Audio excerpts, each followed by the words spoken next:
It's just finished. West Ham 2, Man United 1, and I can barely talk. But I'm still going to try to do this video. Similar to last week, I guess I'm calling this Brandon's 10 or something, whatever. And it's 10 takeaways, I suppose. So, in no particular order,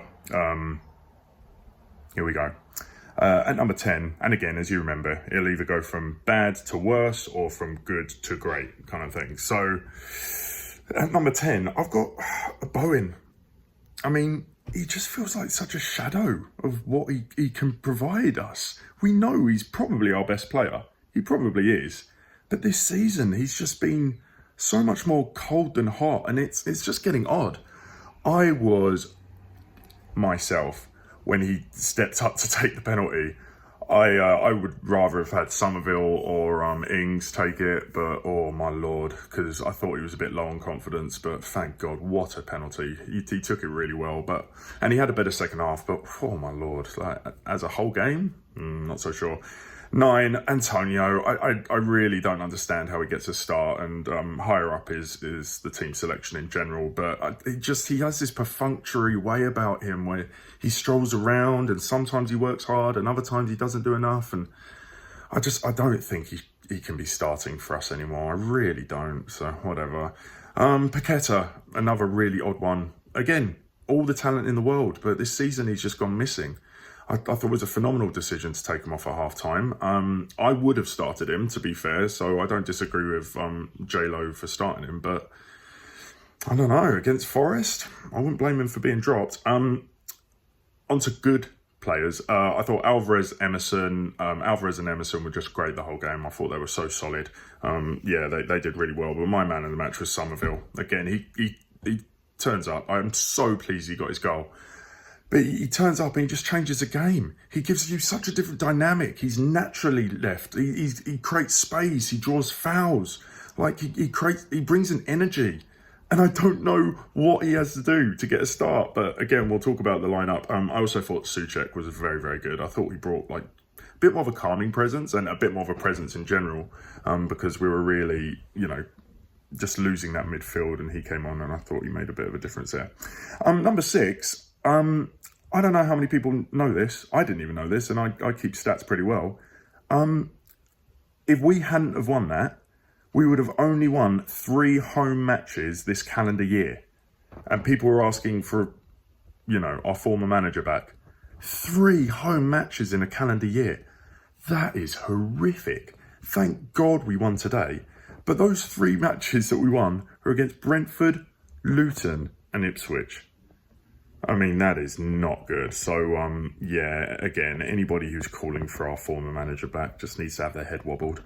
Number 5, and this is one of the infuriating things. Our set pieces are woeful. Bowen should never be near a corner. It never goes anywhere. Sola took one, and I think that was our only attempt in the first half. I think Paqueta had a header. Half chance at best. Throw-ins, we're static. Free kicks, we seem to go backwards. These are the tangible things you can work on the training field. Like, these are literally what you can do on the training pitch. Throw-ins, make your moves. Free kicks, like, where you're going to be. Corners, where you're going to be. But we don't seem to have any idea. We're just standing around, like, waiting for someone else to do something. Our set pieces are just woeful. 3 seasons ago, 3 or 4 seasons ago, I'm pretty sure we had the most goals from set pieces. Now, we have to have had the least. Like, again, correct me if I'm wrong, maybe in the comments, but have we scored from I think maybe we scored from 1 corner this season? I don't know, I can't remember, but seriously, it's nowhere near. Do you remember the days of Souček and Craig Dawson and Ogbonna and Zuma? They used to, like, Aguerd scored a couple as well. We used to be, like, corner kick maestros.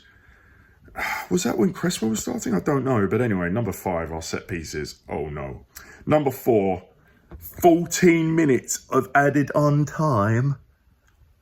We already hold the record for conceding the latest goal in the Premier League, and that was against Sheffield United last season, wasn't it? The 2-2 draw. Are you kidding me? I feel so bad for my partner. She sat next to me for the final 5 minutes, and I have not yelled at the TV or not even the TV, at the ref. Okay, 12 minutes, not quite sure where that came from. I think 10 would have been better, but whatever. And he was playing into the 14th minute. If Man United had equalised in the 14th minute, I'll tell you, I wouldn't be recording on my phone right now, and I wouldn't have a TV because my phone would have gone through the TV. I'm not even kidding. I was fuming. Like, 12 minutes, fine, it's over, done. And he played another 2 minutes. I couldn't believe it. So anyway, thank Christ that we didn't concede in that minute, because I wouldn't have been very happy. I don't know what this accent is. Let's move on.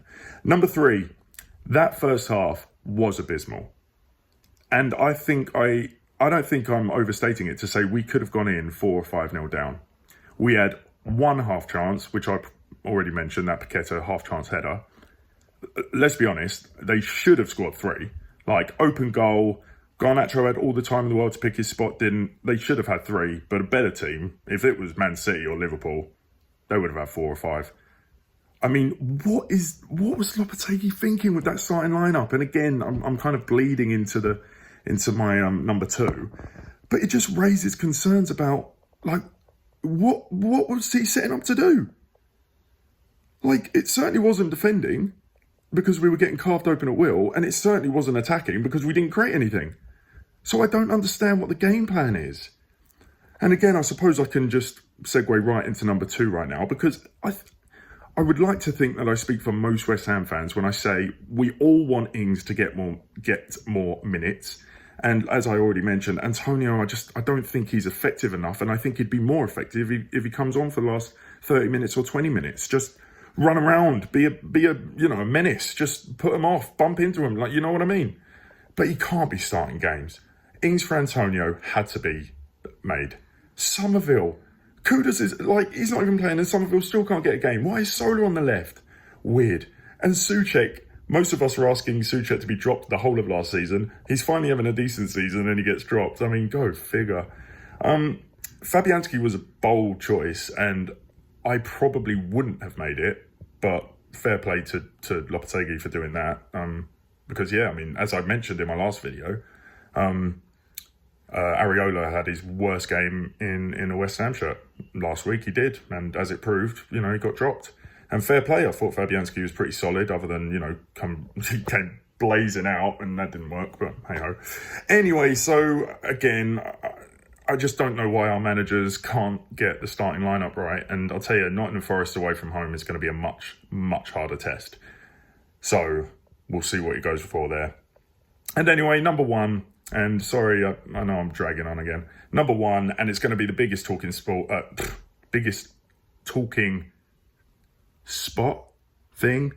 talking point on Match of the Day, TalkSport, everything is going to be talking about the penalty.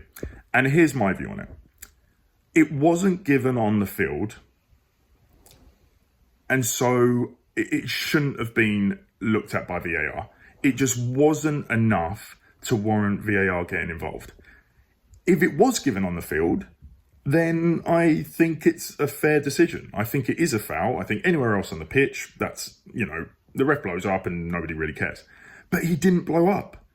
If that was against West Ham, I would be fuming. Again, if it was given, then fine. I think it probably is a penalty because, was it De Ligt? He didn't win the ball. He took out Ings, and it's probably a foul. But it wasn't given. It wasn't coming together. And I can't believe VAR got involved. I think we really got away with one there for sure. By letter of the law, it probably is a penalty, but it wasn't given on the field. And so VAR shouldn't have got involved because it wasn't a horrendous decision. I think he just missed it and it was a coming together. But so it's a bit of an odd one, and I probably sound like I've contradicted myself there, but no, I think ultimately we got really lucky. So there you go, and that's what everyone's going to be talking about. I think I'm going to go pop some, I don't know, Valium or something and have a lie down because, oh my Lord, my heart is beating. But I tell you what a win. We needed it. And I just want to see the right starting lineup. That's all I want for a Forest. Whatever the result, just give us the right starting lineup. Ings has to start. Souček should probably start. Summerville has to start. I'm not sure about Paqueta, and I'm certainly not sure about Rodriguez. I'm not really sure what he's offering at the moment. And yeah. Anyway, a win's a win. Happy Hammers. Come on, you Irons.